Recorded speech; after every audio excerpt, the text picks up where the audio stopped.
Hello, ladies and gentlemen. Welcome back to another episode of A Lost Plot, the podcast by storytellers for storytellers so that we can tell better stories ourselves.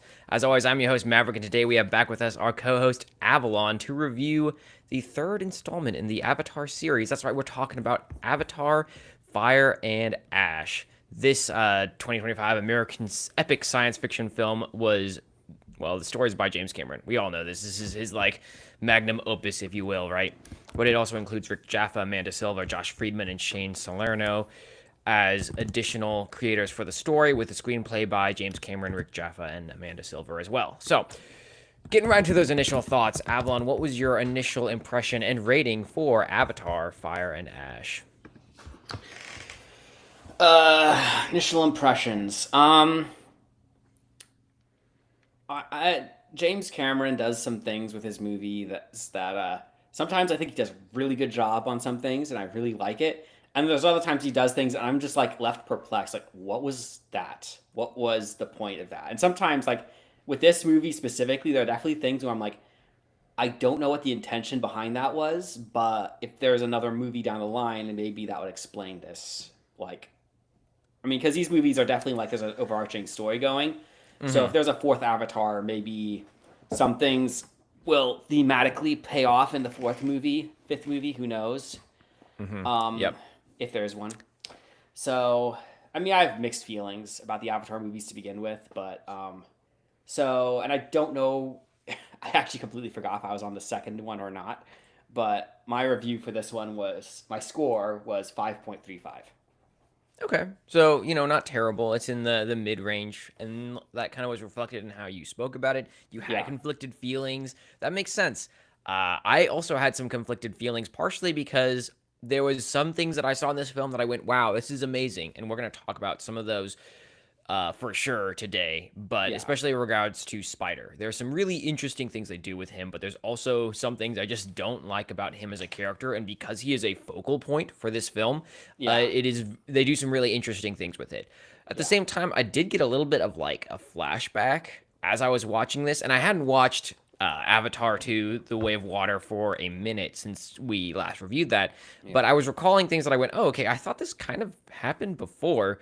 And I did go back and look, and there was a kind of a strong semblance of repetition going on in the third one.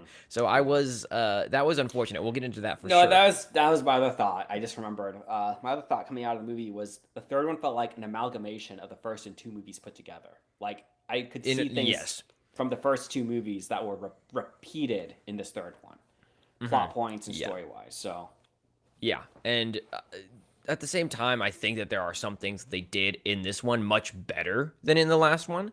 And so I think that there is actually some ways that I still very much enjoyed this film, in spite of it not being one of my favorites personally, right? And there's some of those that goes to James Cameron's world building, which is just phenomenal. And even some of the technology they use to make this film believable, which we don't get into a lot in this, but how in the last one they developed technology to actually do recordings of mocap suits underwater. That's impressive. That's a feat. And then being able to film underwater, right?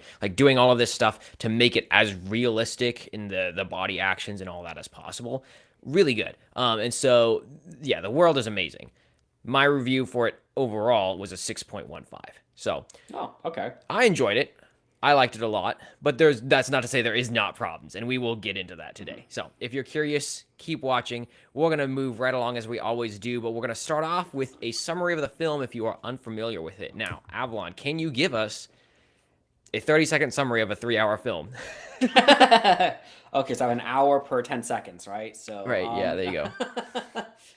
Okay, summary of this movie. So this third movie, well, actually, before I get to the summary, I will make one disclaimer. It's been a while since I've seen the second one as well. And this is one of the few times I was watching going into the third movie. I kind of wish I had rewatched it recently because of how soon it follows the second movie. And there's definitely things that come out of the second movie that lead directly into the third one. And it's because the whole movie starts with the one son, I forget his name. Natayam. Yeah, I wrote down every single name I thought was important because I knew I wasn't going to remember them all. Yeah. But yes, the son that died. Is that who you're talking about? Yeah, the son who died the second one. So yep. Actually, sorry, getting distracted a little bit here. But is it? Do you think it's a problem that most people are having trouble remembering the kids' names in these movies? Like I'm It's looking around online, and it seems like everyone is having trouble remembering any of yeah. these kids' names except Hmm. for Spider. Like everyone is like everyone is just like that kid's Hmm. name. What was his name? It just like Yeah. No, the um, only ones I could remember right off the top of my head from watching the film, like yesterday type thing, was obviously Jake Sully, Nitiri, his wife, yeah, Loak, the son, yeah. because that's freaking easy, and then uh Kiri. Like Yeah. that's it, and that's because those are the simplest names. And so, like, once again goes to Mm. James Cameron building this world where you can hear like there's clearly cadence and nuance to how the names are developed, and there's some sort of Hmm. system he has to develop those. So I appreciate that from a world building perspective, but from a remembering and understanding as a viewer perspective, that does make it kind of hard. Yeah. Um, okay, sorry, I got a little sidetracked. But as far as the review go, the summary. Uh, so the movie picks up right after the end of the second movie. Oldest son is dead, and so the family's in a place of grief. Like they are grieving, the clan is grieving, and they're each doing it in their own ways. There is and you're also seeing Natiri starting to have a hatred developing for humans in general, and her struggles with that. Um, and Sully kind of getting caught a little bit in the crossfire of that because he was once human. Um, they decide to take Spider back to his original home from the first movie in the beginning of the second movie. So they go with these airships to go to the drop Spider off with the original humans and tribe that they used to live at. They're attacked by pirates, by the Fire Clan, whatever their name is. They After they get attacked, the family gets split up. They've kind of lost in the jungles as they're being hunted. In the midst of that, Spider almost dies. He gets dang, what's the all mother's name? Ewa. What's the dang it? Yeah, I don't the remember that the one. And the all Aowa, mother's I'm pretty name. sure is it. Yeah. So the All Mother spares Spider's life by changing his biology more or less, making it so that in his moment of death, he's suddenly able to breathe. He's revived, able to breathe the air of Pandora, which no human has been able to do, and he has that connection thing that's on the back of his head that all the Navi people have.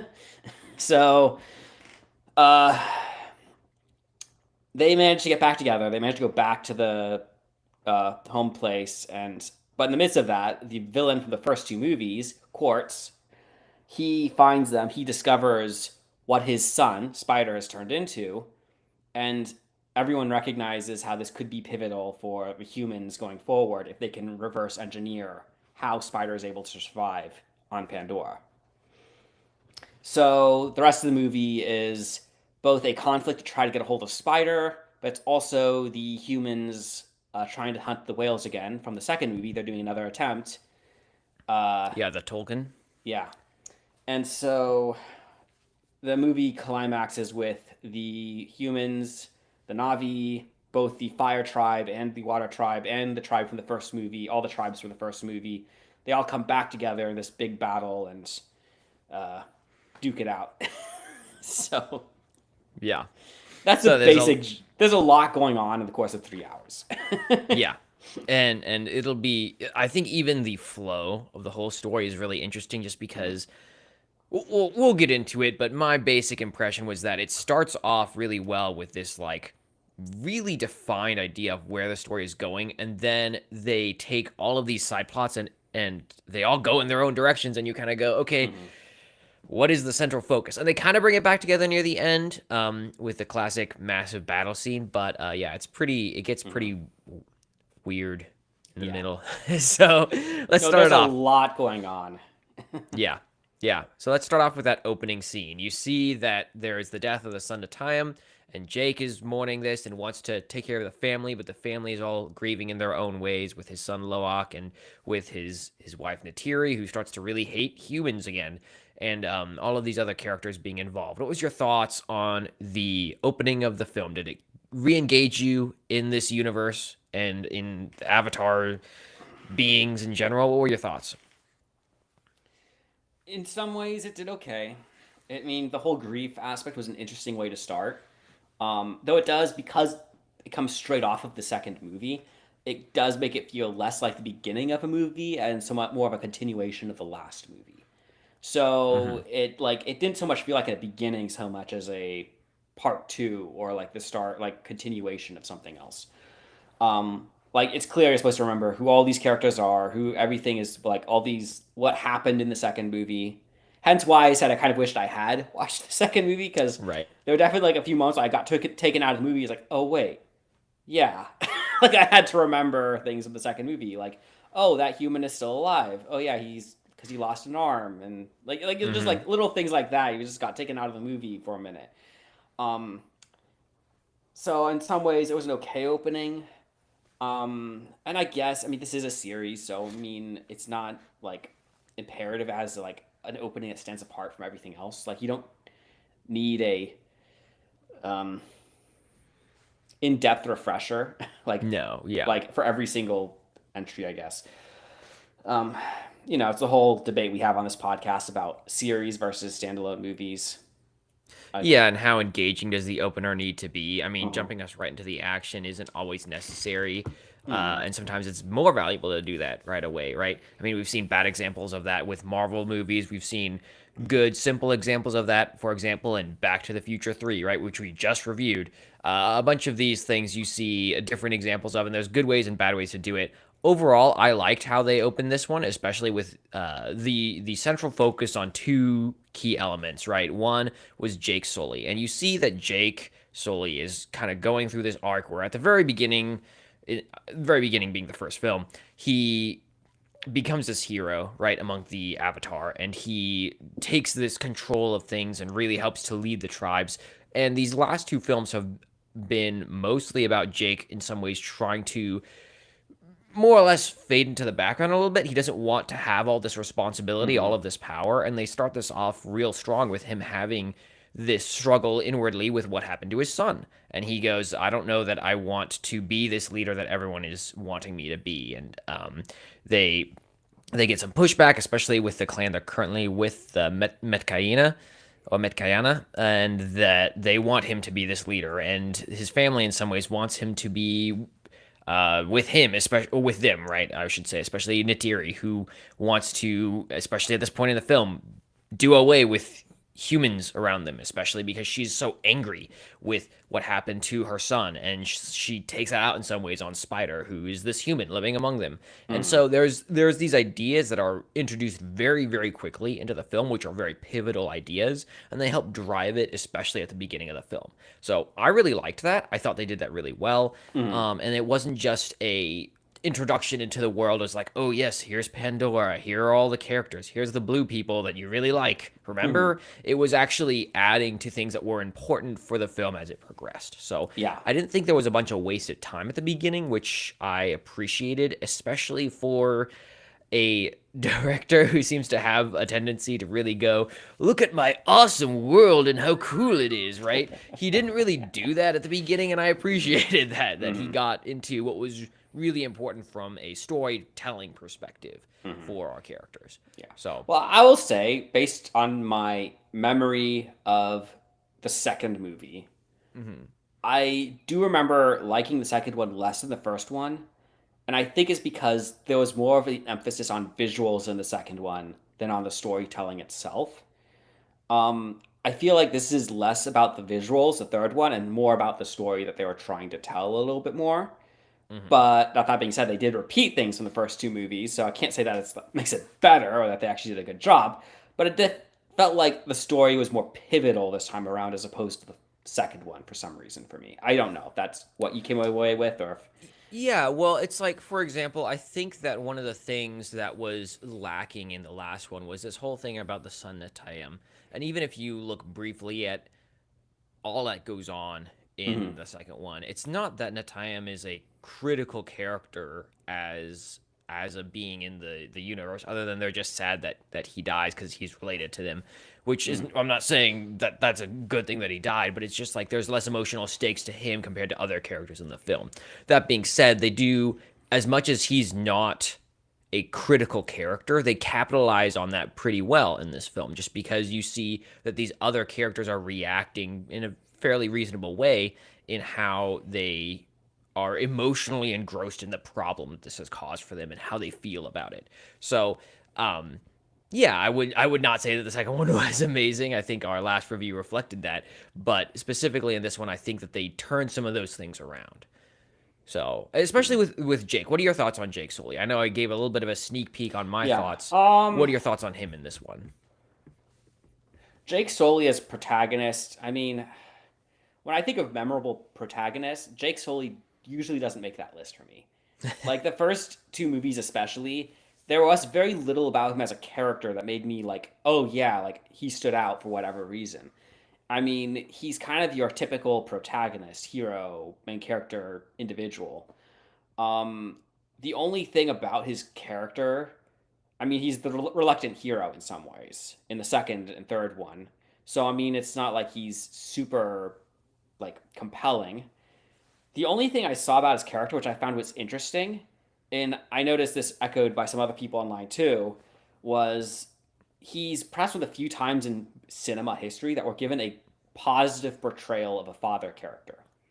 Because he's actually trying to be a good father and he actually isn't like mocked or anything. He's like actually is a strong father leader in his own family. He is like respected. There's a lot of things about his characters like, oh, actually this is a positive portrayal of parenthood and fatherhood. So I was Mm-hmm. like, that's one of the few like things about his character that stands out to me this time around. He is, as for his like struggles in the movie, I mean he's not perfect. He struggles. He clearly doesn't want, he puts his family first and he doesn't want to be the hero for all these people. And he is also, because of his military past, is like tends towards violence when he's Mm-hmm. like in a this place of grief. Um, with that being said, I do want to branch out a little bit into the world itself, Pandora. I Sure. know what I know what James Cameron was trying to do, and I see symbolically and thematically what he was doing. But logically, it makes no sense. The whole argument against guns and such by the Navi people not to use them was just dumb. I mean, I'm sorry, but there was just too many instances, and it's like the only reason the Navi people have survived the last two movies is because the All Mother got involved, and because the ships were surprise attacked by giant monsters out of Yeah. nowhere. So Mm-hmm.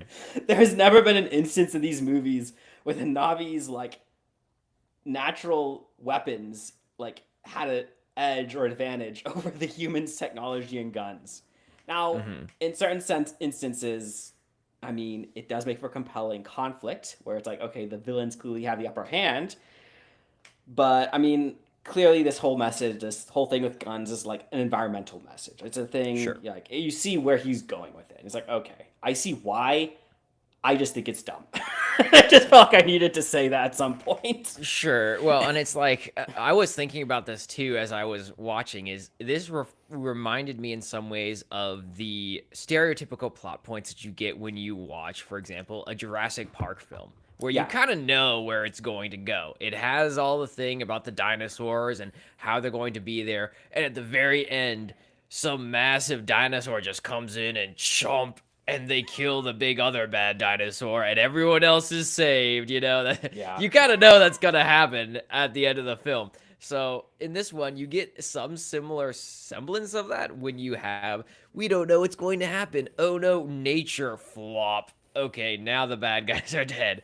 That pretty much happens in most of the Avatar films, and so if not all of them. And so it's like, I think it's all of them.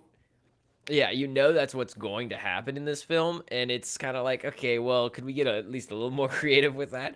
And so this idea that they don't want to use guns is some sort of semblance of that, I think.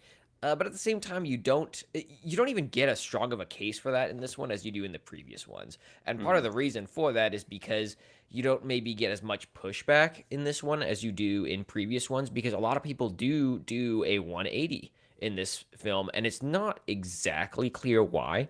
And we'll get to more of those as we go. For example, with the whales, they have a little more development with that on why they turn, but and renounce their vow of peace or vow of nonviolence, whatever it is, versus in the example of the guns, not using the guns. It's pretty much like, oh, we're not going to use this. And Jake's like, you have to use it. You have to. We're going to die. And then they go, no, we're not going to. And then at the very end, you see Natiri's just like slinging grenade arrows like nobody's business. And it's like, all right, well, so much for being totally anti this stuff. Yeah. And that's a little bit of a simplification, right? A little bit. Yeah. But as a general rule, there is not a ton of explanation as to why people do 180s on these, other than it was convenient or they finally understood the truth that, yeah, you need technology. I don't know. But it's not the strongest point in favor of this film. Yeah. I think that hitting on what you were saying about Jake, though, is 100% one of the things that I thought was better about this film was his inward struggles, especially as this father figure. Hmm. And it's interesting insofar as it comes into conflict with especially the generic hero's journey, right? Where you have this idea that they accept the call and then go on the journey. In a lot of ways, Jake Sully has already gone on the journey and he doesn't want to go on the journey again. He knows the struggle, he knows the sacrifice that has to occur, and yet he still feels this call to be this leader amongst his people and for everyone around him. And he goes, I want to pat her down. I want to go to just protecting my family and making sure they're safe, because look what just happened, my son just died. I don't want to be involved in this. And this is a little bit with as the film progresses and the escalating stakes. So I'm going to get a little bit ahead here just to explain how far I think this goes, but it does it decently well, just in that you see he's trying to protect the family and still trying to keep them together and keep them happy. And it starts off with this character of Spider, and he has this conflict with his wife and with the kids, where the kids really like this character of Spider, and they like him as this friend, this pseudo adopted son, if you will, of Hmm. Jake and Natiri. But Natiri's like, he's got to go. He's not cool. I don't like any of the humans around us. We can't have this. And so you have this back and forth that goes on, and the result is you end up getting Jake trying to have his cake and eat it too, right? You see, he's trying to say, well, how about this? We'll take him, and he's actually, as a side plot for Spider himself, he's reliant on air at this point, and the air of Pandora, the world that they're in, is not something he can breathe. So he has to have these masks that he's constantly wearing, and his masks are starting to die. They don't have the batteries and skills, tools necessary to keep him alive if he stays where they're at. So they decide to go with the flying wind traders, I believe they're called, Yeah. to take him somewhere else, basically, where he can have access to these resources and not be at risk of dying. But this also makes Natiri happy, because then he won't be living with them anymore, and he won't be another human amongst the Navi. So he's trying to have both of these worlds, and this is still causes conflict. Like, the kids are like, no, we can't get rid of Spider, he's our friend. And Natiri, even though he's kind of doing what she wants, she's still pissed at him, but she's still pissed at the universe. So whatever. I mean, he's not really getting what he wants, even though Yeah. he's trying to do the right thing and trying to, reject the call, but also still be the good father. And as a Hmm. result, they go on this journey and they get attacked by the Ash people, who Hmm. are the Mangdoan, I believe. I'll look it up later, but the Ash tribe, who are these fighting group who wants to just basically watch the world burn and do not believe in the All Mother, who is the Hmm. sacred being who exists on Pandora. So this ends up causing a problem as they get crash land onto the middle of the forest and everyone gets lost, and then Jake's trying to save him again, right? So he's constantly trying to keep his family together, keep them happy, and as a consequence, the actions he takes actually causes bigger problems as people get lost, people get captured, people are about to die, all the way to the point where he's feeling like, in order to save his family, way further along in the film, he should kill the character of Spider. Mhm. And this is kind of like an Abrahamic moment for him, right? Where it's I was like the just, yeah, I was sacrifice thinking of the that for some son. reason. Yeah, it was very reminiscent of It like was a a very religious. strong biblical parallel. Yeah, yeah. And I think that that was somewhat intentional. I'm not going to put all my chips on that, but it was interesting. The only nuance there is that he ends up just deciding himself that he's not going to kill Spider rather than getting a call from God to not kill the son. So Mhm. it's not a 1-to-1 ratio, right? But it was reminiscent in a lot of ways. And at Yeah. that point, that's where his character has his flip, and he realizes that in order to do what he needs to do to be the leader they need, he needs to take on the responsibility not just of his family, but of his calling to be this leader amongst his people and amongst all of the Na'vi and to protect them against the RDA who's trying to change Pandora for humanity to live in. So I thought that overall his arc was not, it wasn't amazing. I mean, in some ways it is pretty basic as much as it creates a positive view of the father figure. It's fairly predictable and Yeah. fairly, No, that you could it's see it not coming. a unique hero. It's not like No. someone who stands apart from other heroes. His journey as a whole is pretty basic and similar to others who are more memorable. That you think of them before you think of Jake. Right. So, All that to say is I didn't think it was bad. I thought that yeah. overall it was a solid uh, telling of his arc, and I enjoyed it for what it was. Yeah. So not a slam on James Cameron in my view. Yes. So, what were your thoughts as that progresses? Because once he takes on that responsibility and decides he's not going to kill Spider, he goes back to the Metcaina tribe, where then he gets the showdown between uh, Colonel James Miles Quaritch, excuse me, Yeah. Colonel Miles Quaritch and his gang versus the Metcaina and Jake. And Jake says, in order to stop this conflict, I'm going to give myself up so that you guys can take me and Spider as prisoners and leave everyone else to go free. Hmm. So at that point, he sacrifices himself for the sake of the people and gets captured. What are your thoughts as the film has progressed at this point? Do you think that the development of tension in this film is compelling? Do you think they do it well? Did we uh did we skip the villain discussion or Yeah, in some ways, I guess. You want to talk about the villain first? I mean, that's I almost probably feel like fair. we should because I mean just because of how Quaritch is involved in this movie Yeah, and sure. also to be perfectly frank, Quaritch is one of the more compelling parts of the Avatar movies at this point for me. Hmm. Sure. Um Well, let's so go into it. Yeah, what are your thoughts on Miles Quaritch?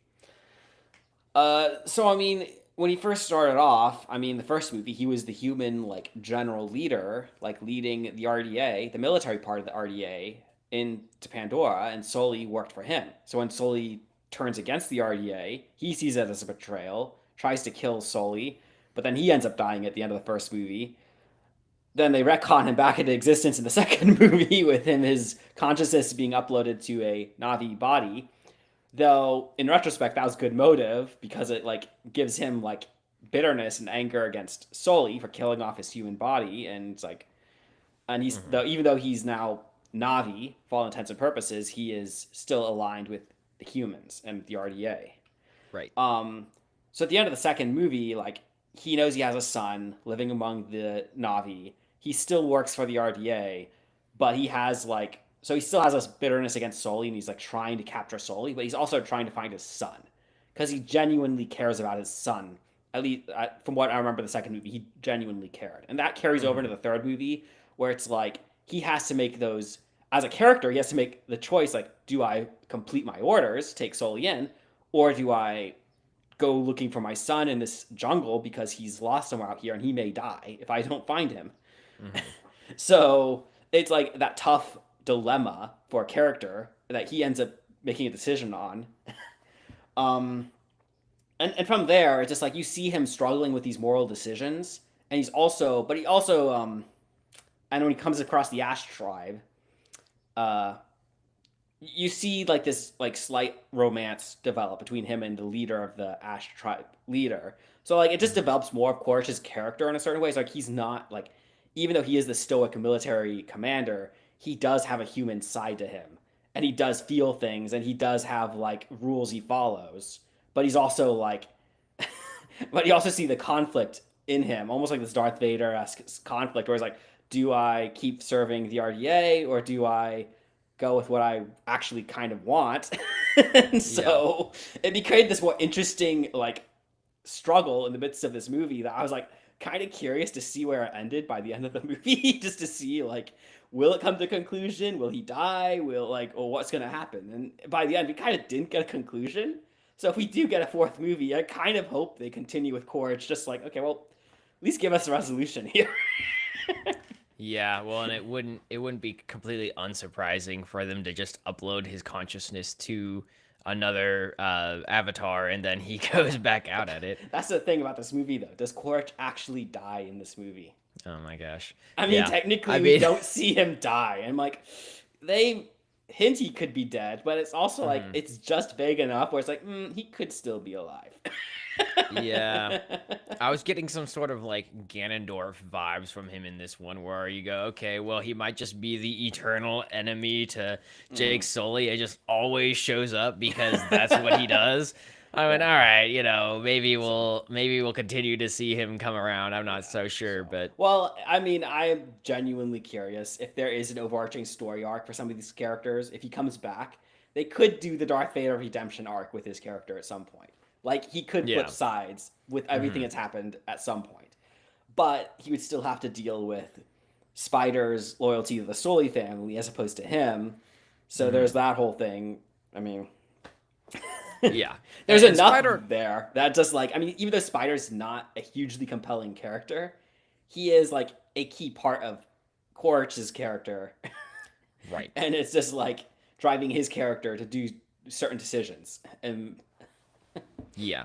Well, and we'll get to Spider on his own because he definitely deserves his own discussion for sure. mm, But yes, Miles Quaritch's character was pretty strong, especially in regards to the villains' arcs in this film. mm, He is pretty compelling, I think, especially because he has this ironclad desire to push for the sake of the RDA, and this idea that you follow orders no matter what is such a strong aspect to who he is. And so when he has felt this dilemma of maybe I do violate orders for the sake of saving my son, you see him going down this other path, which is really unique, really interesting. Okay, well, what does this mean? What does this mean for someone who's violating his own consciousness in some ways because he feels like there's something greater he needs to fight for? It was pretty good in regards to that. I think that the reaction of Spider doesn't really help his case because Spider the entire time is like, "No, I hate you. I want all of the RDA to die. Go screw yourselves." And then you go, "Okay, well, so much for that." But yeah, I think that his character is probably the strongest part, especially on the villains aspect. Everyone else on the villain side is pretty much garbage. I mean, talking about the Mankwang Ash people, talking about I think her name is Varang, the yeah, the leader Varang. of the Ash people. Like, I'm sorry, she's not interesting at all in my opinion. Other than her tribal voodoo magic, I think her voodoo Mm-hmm. magic is like okay, kind of interesting from a Mm. scenery Well, perspective. they tried to give Varang a compelling backstory. They tried, but through telling it, I feel like if they had shown it and shown her responses in a more emotional setting, perhaps we would have cared about her more. Because they talk Could about the yeah be. desolation that happened to her tribe when she was young, and about the Hmm. deaths and trauma that it caused, but like they don't show it. They tell you all this. They expect you to understand. So, Sure. Well, even beyond that, from just like a what does this character add to this universe? The mhm, only thing she really does is one, she makes the wind traders ship crash, which mhm. leads to the first conflict of the Jake Sully and his family. And then she helps to torture people to find out when or where Jake Sully and their family are later in the film. Those are really the only two things that she really adds anything of substance to that Miles Quaritch wouldn't have already done himself. So Well, I it's would like, say she also developed Quaritch's character in certain regards. Like we saw other parts of him that we probably wouldn't have seen in other contexts, but that's not much. It's just something she does add. Not that she's a great character, mhm. but her presence in the movie does lead to that.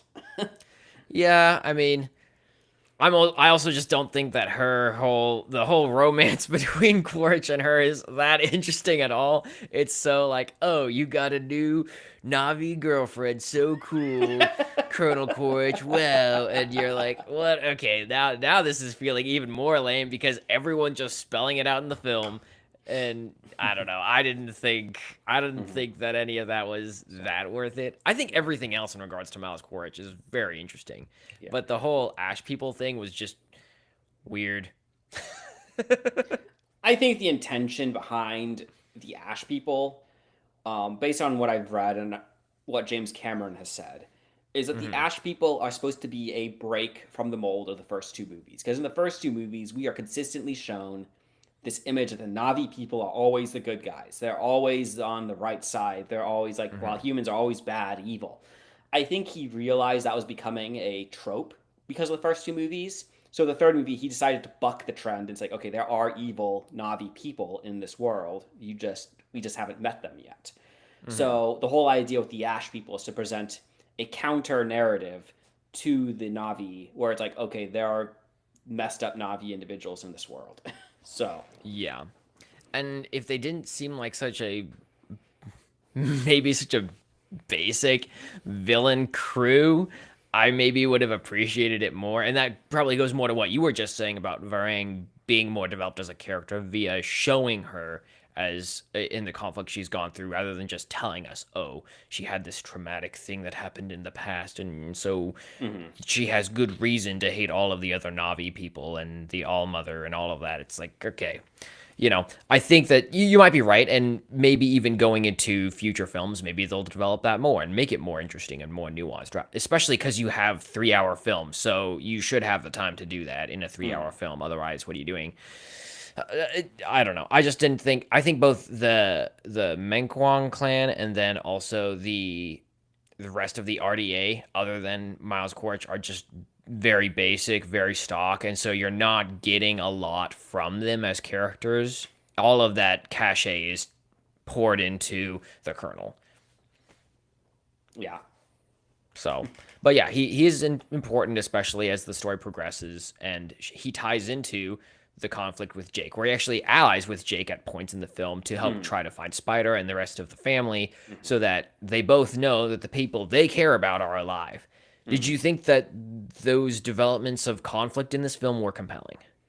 Honestly, I really like it when a movie does that well, where a situation forces the villain and hero to work together because they're definitely diametrically opposed, but suddenly they have a common goal, whether they like it or not. And suddenly, like, okay, we hate each other, but we actually have a reason to be working together for the time being.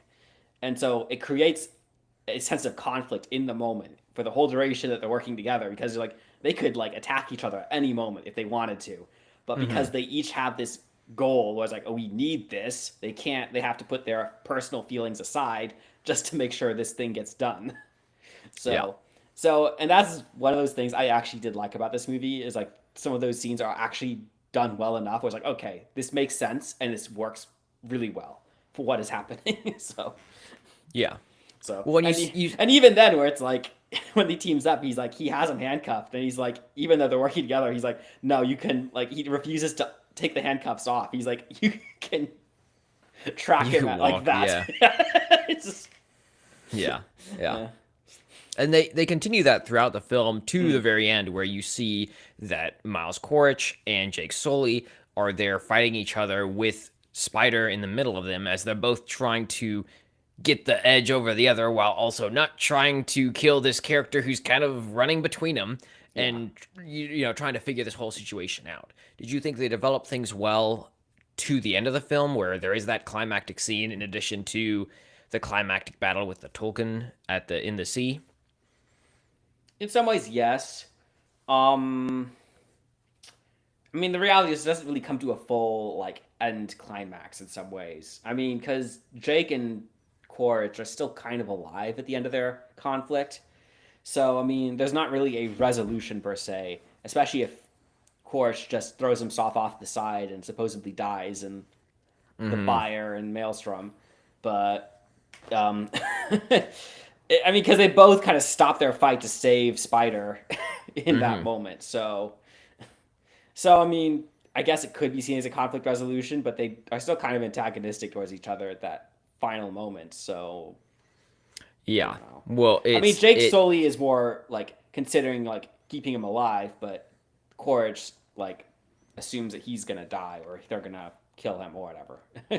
Yeah. So Well, the thing that I think is the hang up, which is why I felt like this was somewhat of a Ganondorf reincarnation, right? Where he constantly is coming back, is because you have all of this buildup around this idea that, well, maybe Quaritch will change. Maybe he will become on the side of the good guys. And this is constantly the offer that Jake Sully is giving to him. Like, hey, maybe you could actually see what's good in the world. And there's this constant denial of that by Miles Quaritch. And even at the end, when he's like, hey, look what all is going on. Look at all this destruction. Why don't you just you look at your son, and all of this? And then Miles Quaritch is like, deuces, I'm out, and then just drops back, and then he's gone.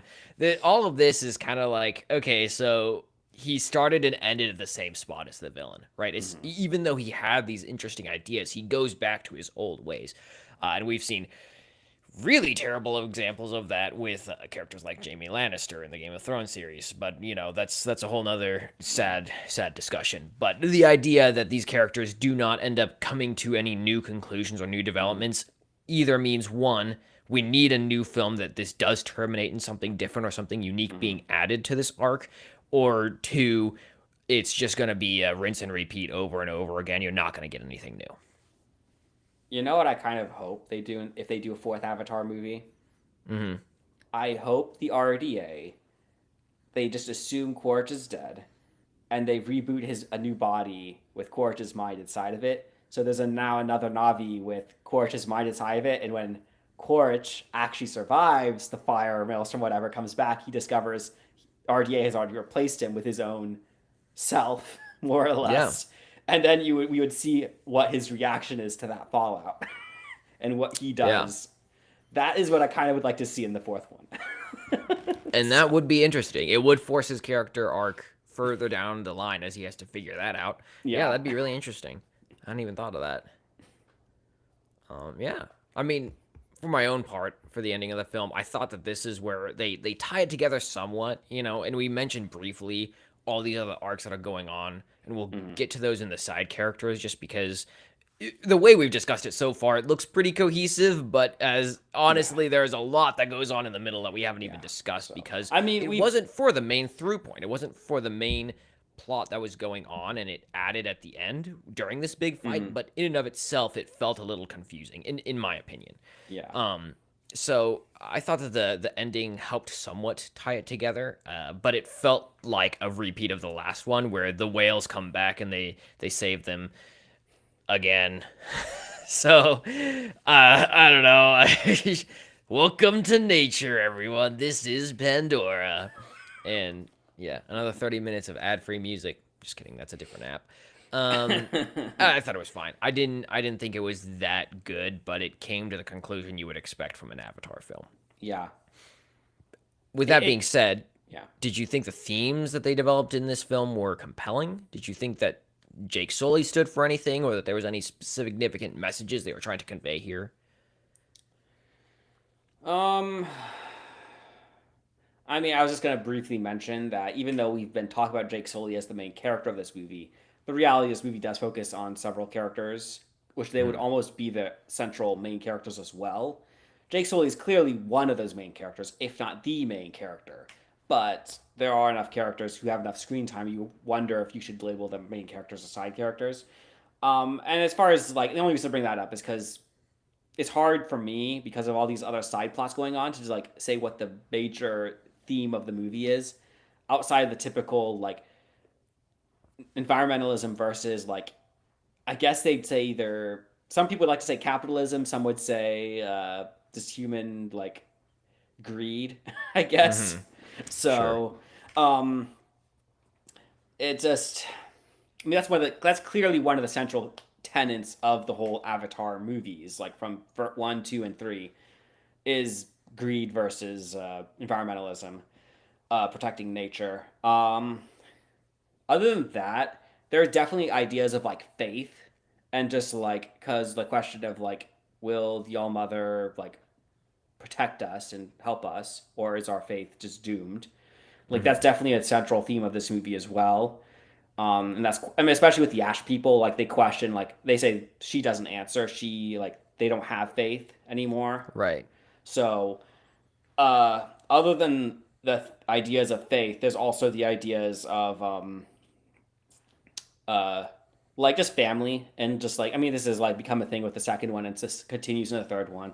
Was like the Soli family, just like the loyalty, the bonds that tie them together. Do they stand strong in the midst of these like dark moments? And then see that kind of tested with Natiri and Spider, where it's like he's kind of the adopted son, and she has this new hatred for humans, his race, and she wants to get rid of him, but by the end she renounces that hatred and Hmm. embraces him as one of her own because she realizes it's like she rejects hatred and she can't live hating. So I Yeah. mean, there's all these like themes and ideas like just run throughout the movie concurrently at the same time.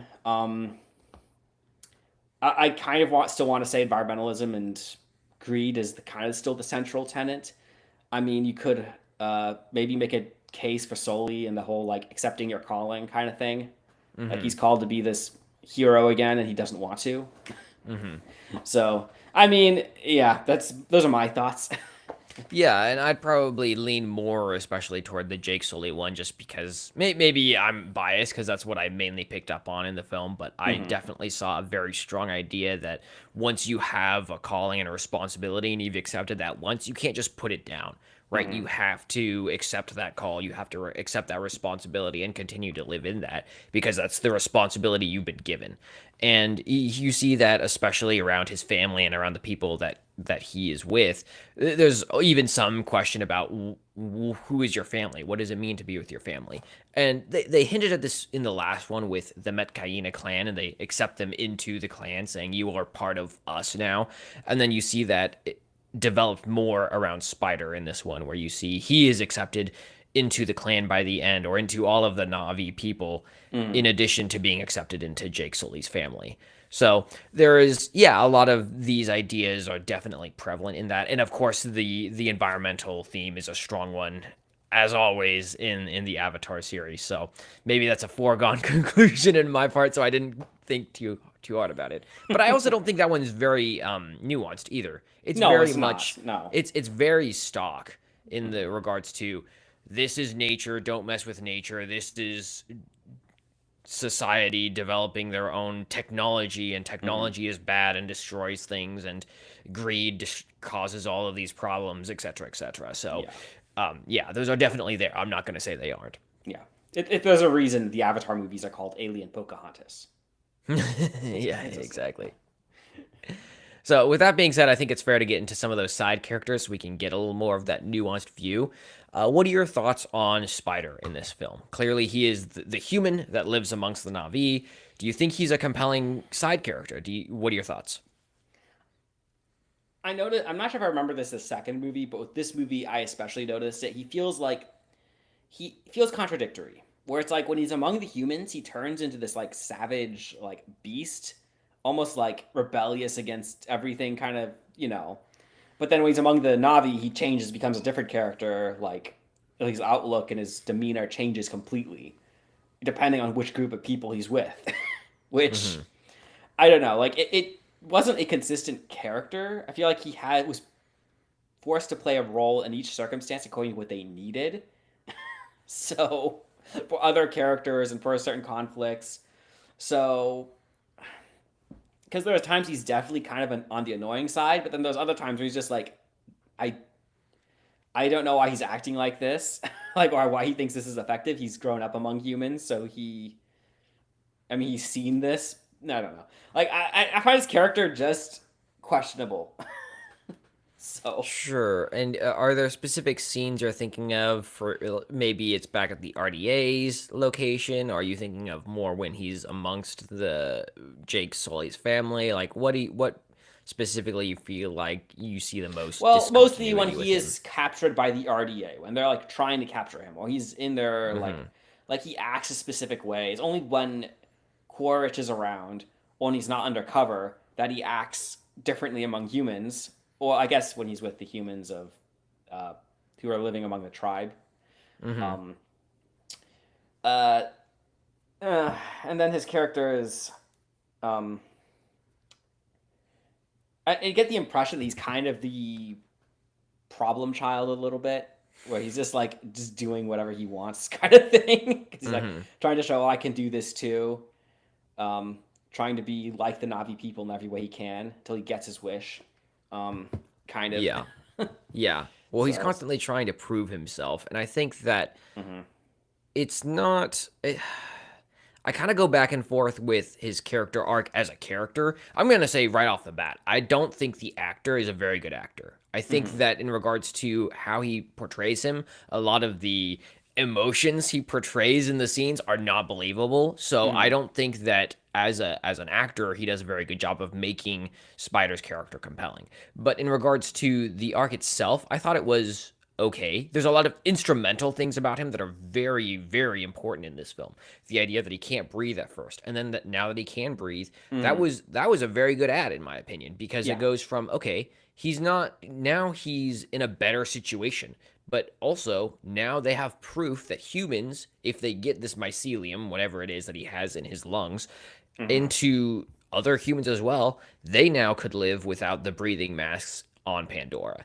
That changes a lot. It makes the world a lot more livable for humanity if they end up getting and figuring out how to recreate this environmental addition to humanity. So it was like a good and then also a consequence to that. So I think that there was a lot of things like that they did very well, and the struggle that Jake had, the struggle that the Colonel had, and all of these things were good additions in regard to the character of Spider. That being said, he's still constantly proving himself throughout the entire film, and that doesn't really change. He's constantly hating on the Colonel, and that never changes. There's a lot of things about him that stay pretty static as a character, and by the end, he kind of, I mean, gets his cake and eats it too. You know, it's not like they Mhm. really force him in a situation that makes him that he himself has to do something different or change as a character, right? He is an instrument for everyone else to interact around. So, He's never really given a dilemma, if that makes sense. He's given like things are forced upon him, but he's never like given like a moral dilemma like Jake Sully and Quaritch have to do at points in the movie. mhm. He is just thrown into situations, and we're expected to empathically just believe and like want this or whatever, just like without giving a lot of emotional weight to do so. If Yeah, that makes and any sense. no, it does, Sorry. and I think that there's a couple very small things they could have done to make his character phenomenally better, right? For Hmm. example, one, him starting to actually like his dad would have added a lot of interesting aspects to him as a character, right? The idea that maybe comes to the conclusion that maybe he doesn't want to be part of the Navi tribe, or maybe he should question really needing their acceptance, right? These different ideas could have really added more nuance to his character and made him struggle with things, especially now that he's growing into adulthood. These are questions he should be asking himself. And so the only termination we get is at the end, everyone says, you know what, never mind. We like Spider. Become one of us. Become one of the Navi. As he enters into this, I, I want to say like psychic trance. I don't even remember exactly how we got to the tree at the end. But, you know, that whole scene is basically just the ending of that arc where he goes, all right, yep, I'm good now. We're all good. Yay. And that's that. So it's interesting just to see a character like that where he is so instrumental to the story that it's not like I would say axe him because he needs to be there, Hmm. but also he could have been so much better than he was, and it Hmm. wouldn't have needed a lot. Yeah. So he will also be interesting uh, going forward if they make Avatar movies because Hmm. with this particular movie, they could have like set the groundwork to turn him into like a Christ figure for later movies because he's one of both worlds now in some ways. Hmm. So it'll be You interesting to mean like see. just the reconciliation between the two groups, Yeah, humanity and the Navi? yeah. Like, because in some Hmm. ways he is like because he is human, but he's also accepted by the Navi now, and he's like his biology has now been changed because of that. There are several ways they could take it in future movies, and he could become like a Christ figure in a storytelling sense for Hmm. like future events. So Yeah, that's interesting. Yeah, I hadn't thought about that. And once again, that speaks to the idea that they have a lot of really good and interesting pieces that they could be using in these films. It's not like they haven't laid good groundwork. And I even said that from the beginning of this film. Like this film yeah. had a lot of good things going from it Oh yeah. from the start. It just gets very convoluted in the middle. And we just started on that. Like we even, I mean, we should probably get to Natiri now. Like, what are your thoughts on Natiri as the wife of Jake Sully? Do you think she's compelling? Mhm. What are your thoughts on her? I think she is one of the more compelling side characters in this movie, just because of her struggle with hatred and like she clearly hates humans, but she also cares about our family. And she's just struggling internally with what happened to her oldest son and like where she actually stands in regards to humanity and to all this conflict. Um, because she clearly doesn't want peace. Like she wants to kill the humans at this point.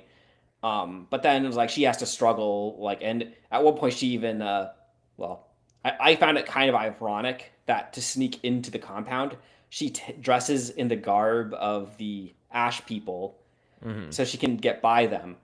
But so in some ways, she's like outwardly playing like what she kind of is struggling with internally, like the hatred and destruction that she kind of Hmm. wants to inflict.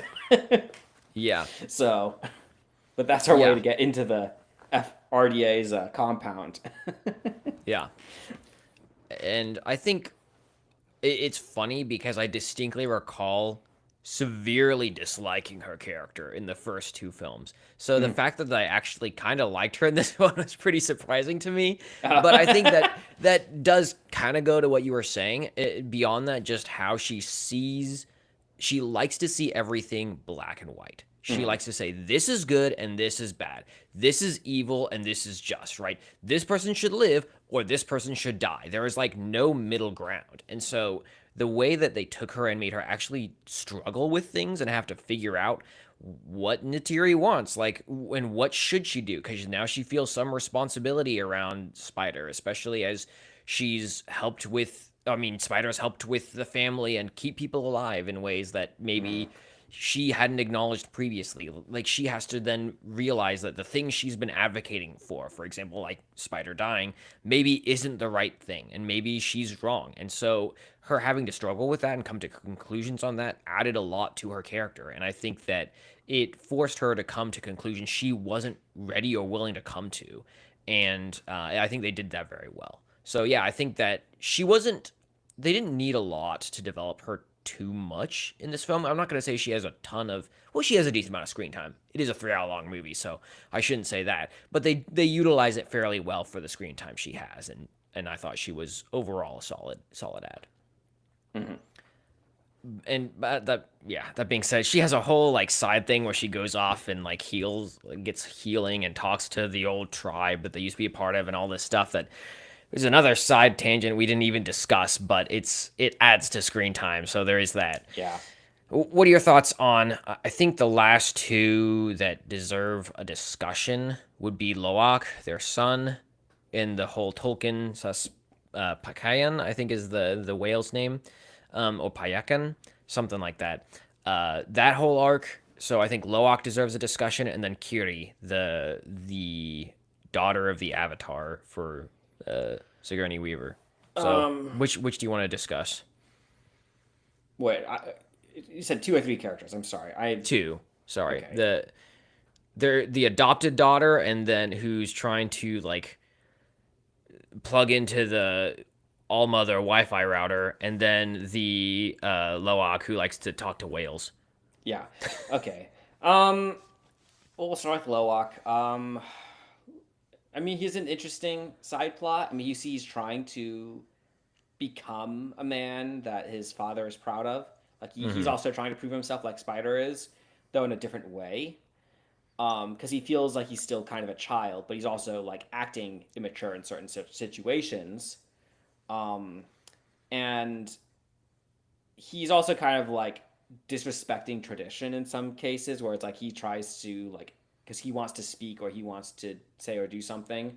Mhm. He has an interesting arc per se over the movie. I don't know. I mean, he I don't know how compelling it was. I don't remember. I mean, I wasn't hugely drawn to his character watching the Hmm. movie. I was like, I understood what he was going through, but it wasn't like I wanted to see a huge like pot. I wasn't like looking forward to see how his arc ended, if that makes sense. In fact, there was like I think a few moments in the movie where like we cut from like key action scenes to Loak doing something, and I kind of got annoyed internally. I was like, "Oh, we're going back to this now." It's just like because I didn't Uh-huh. really care what happened with Loak in this particular moment. I cared more about what we were just at, and Right. it just was like, okay. Um.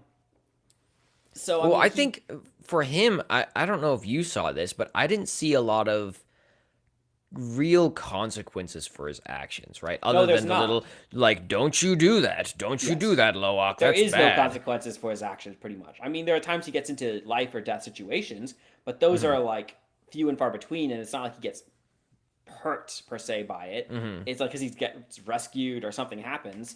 It's just like so. There's not really a consequence for his actions. He's just kind of going through it in some ways where it's like Spider things are happening to him, but he doesn't really have a like. And while he does make decisions, they're often the wrong decision. There's no negative consequence for what he did per se. Hmm. It's just uh, he's kind of given a free pass, if you will, every time something happens. And in the end, he is accepted by his father.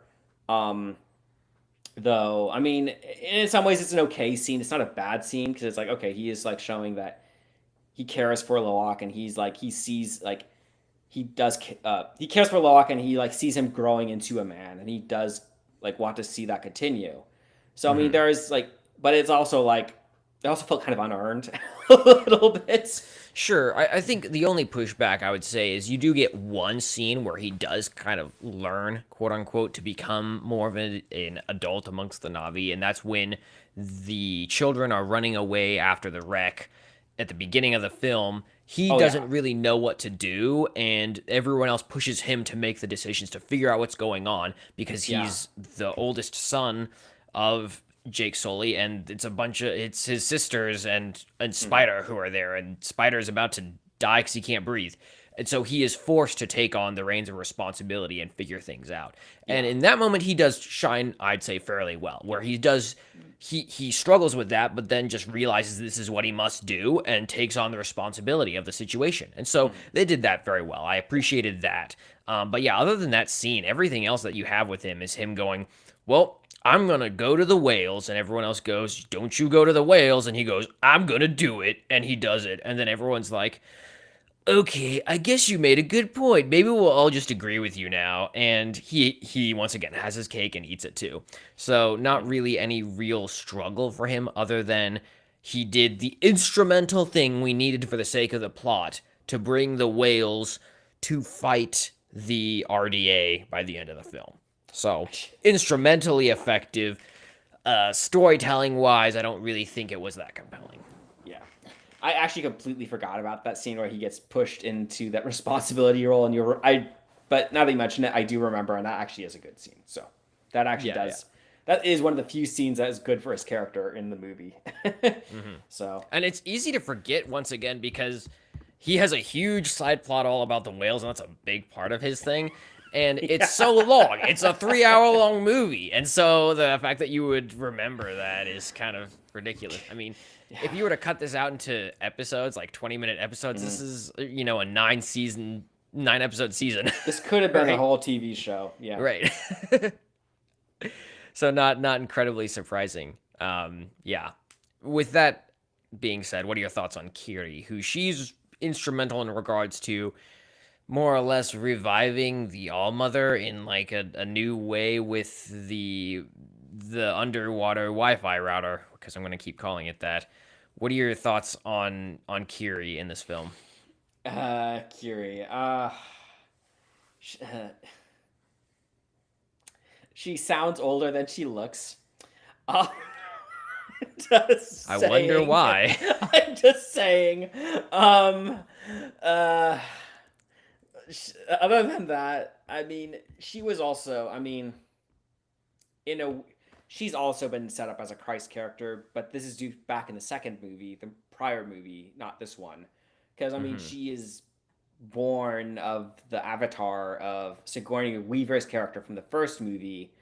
Like, it was almost a miracle birth. Like, there's no actual father. There is no, like, she has a mother per se, but there's no, like, like, so it's like, it's almost like, okay, where, like, who is she? Like, she has this mystical connection to the All Mother that no one else, none of the other Navi have because of Mm-hmm. this. Mm-hmm. Um, and it's like in both the second and third movie, like, part of the reason the All Mother gets involved is because Kiri, like, reaches out to her and, like, asks for help, like, directly. so, Mm-hmm. so she is kind of instrumental to the plot. Um, Other than that, she's just a like love interest for Spider's character. The Right. this movie. That's Which is, that's so weird, bro. I just knew from the start they were gonna go there with it, but I was still, as I'm watching it, going, "Oh my gosh, this is just so weird, bro. it's I can't get over this."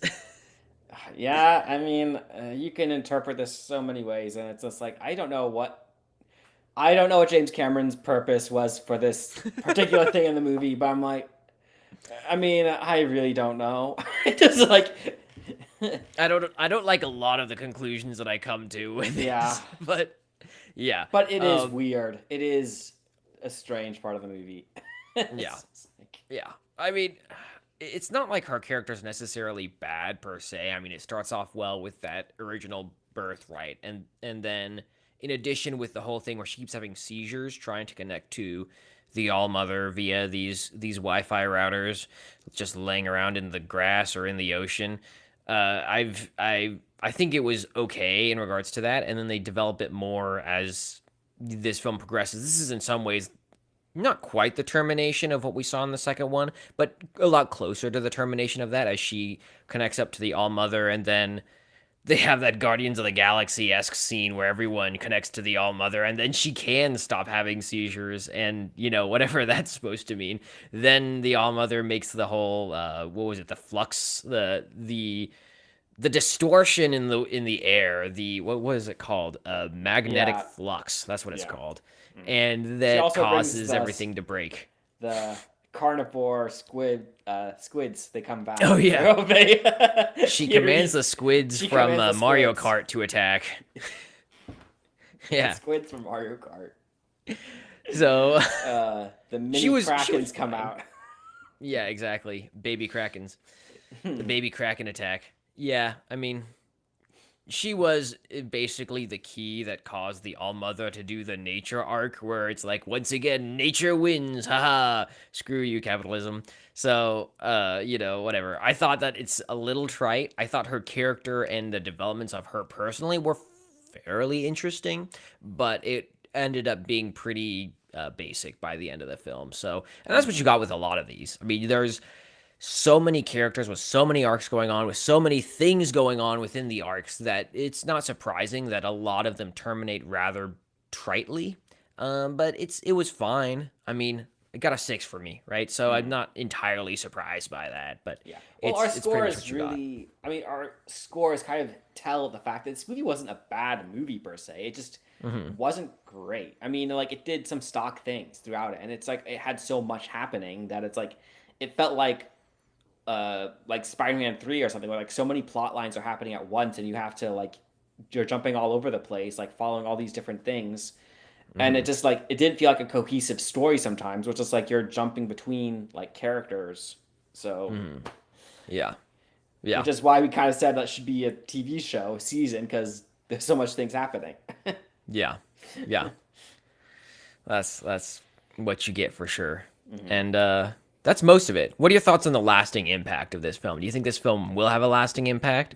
Did you think we're going to see more of the Avatar series? What are your thoughts? That's the question. That really is the question because I mean it really depends on if people go out to see this movie or not. Um, if they continue with this series, I will be very curious to see where they go with the fourth one. Hmm. Because of the way this movie ended and what they set up already in these movies, they could do some very interesting things story-wise with the fourth one. I kind of hope they do because I would like to see those things happen. I'd like to see a good story and I'd like to see like plot twists and whatnot. I like to see good things. So they have that set up. The question is, will they make enough money with this particular entry to get a fourth movie, because there's a lot of evidence to suggest the second one did not do as well as they'd hoped, and this is kind of like a Hail Mary for James Cameron to see if he can keep the series going. Because they already started the third one well before they finished the second one. So we are going to get three. Yeah. The question is, where are we going to get fourth? I don't know. It just depends on if audiences find this movie acceptable enough over everything else that's in theaters right now. So. Yeah. Well, I'm looking at the last year's or the last film. It was at that point. It's one of the most expensive films ever made, The Way of Water, the second one, to be clear, right? And that one cost between 350 and 460 million. They don't know the number, but it's somewhere around there. And I think part of that too is because they were shooting 2 and 3 at the same time, right? So that's not entirely surprising. That which one do you allocate the cost to? We're not exactly sure. That being said, the box office I'm seeing is $2.3 billion is what it earned, and I don't know if that was just like over a significant period of time is what it accrued back. I'm not sure. I think that could also speak to, right, the first one doing well enough that everyone wanted to continue to watch what happened in the second one. And sometimes you see this lag, if you will. You saw this, for example, with the Back to the Future series, where the first one did very well, the second one did even better, and then the third one did kind of worse, even though I would say the third one was much better than the second one. But the second one left a lot lacking in the Back to the Future series, and so people weren't as anticipatory of the third one. I think you might get something similar with this one, where the first one did very well. The second one was highly expected, and then maybe people found it lackluster, and then the third one doesn't earn as much. I wouldn't be surprised of that scenario. I know so far. Well, looking it up now, I see that it actually technically did do well financially. It just didn't match expectations at the time for when it came out. People were expecting more out of it, and it didn't do as well as people hoped it would. So you're right, which makes sense, especially because the universe and how much effort they put into it is huge for this. And so the idea that maybe it doesn't do as well could make people question why. And if you're not chronically storyline focused like we are, it may not be as clear. I know for this one so far, it cost over $400 million to create for the third one, Fire and Ash. And the box office as of this weekend has generated $345 million, right? So at least it's gotten close to the cost it made to develop it. And maybe it probably will surpass that, to be honest, as the weeks progress and more people go to the theaters to watch it. So we'll see for sure, but it's optimistic at the very least. So there's a good chance that it ends up getting a fourth one, and they're already technically slated to have a fourth and fifth one made. The question is, will they actually make them? Yeah. So, well, no, I know. Yeah, years ago we were told there was going to be 5 Avatar movies. Like they had already planned this out. But James Cameron did raise question if there would be another one after this, because he said he was going to end the third one in a way so it could technically end on the third one if there was a fourth one didn't get made. And we kind of did see that. I mean, most of the major plot threads were tied up by the end of this third movie. So, I mean, if there is another Avatar movie, you could technically... It left things in a way that you could see it as an ending. So, is it a satisfying ending? It's an okay ending. It's not a great ending, but it's like, okay. But... Right. So, that's what you got. Thoughts. So. No, and that's fair. I think that it will be interesting to see. I'd like to see a fourth one just to see some of the arcs you even brought up on this episode, because it would be interesting to see some of those things come out. So I would be excited. It's assuming they do what I just said. I mean, because they could screw it up. Yes, and we've seen plenty of that, especially in recent cinema. So I would not appreciate that, but hopefully they don't, and we'll see. We'll see for sure. Hopefully in the near future. But for that all being said, I think that's all we got for today. So we hope you all enjoyed. We'll be back as we always are next week. We'll see you all then.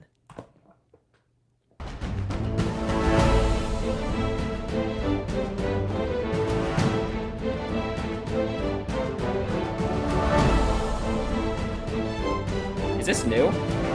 No. I just haven't watched this particular part then.